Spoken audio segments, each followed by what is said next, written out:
నలిగిపోతున్నాం. అవసరం ఉండి ఒక్క 10 రూపాయలు కావాలంటే వాడి దగ్గరికే పోవాలి. మా ఆడోళ్ళమే పోవాలా. అబ్బా ఇంకొంటది నరకమే. చేతులు పిసికేస్తాడు, ఇలా ఒత్తుతాడు, గిల్లుతాడు, ఏదేదో చేస్తాడు. చిచ్చి చిచ్చి.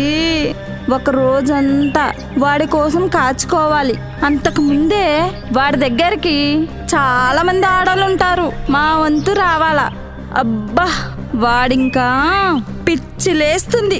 మద పిచ్చితో ఊగిపోతాడు, సాగిపోతాడు. రాత్రంతా నరకమే. అవునా, అంత పని జరిగేదా అమ్మమ్మా? అప్పుడు 10 అడిగితే 5 ఇస్తాడు ఎదవ్వ. అబ్బా ఎన్నోసార్లు చచ్చిపోదాం అనుకున్నాను.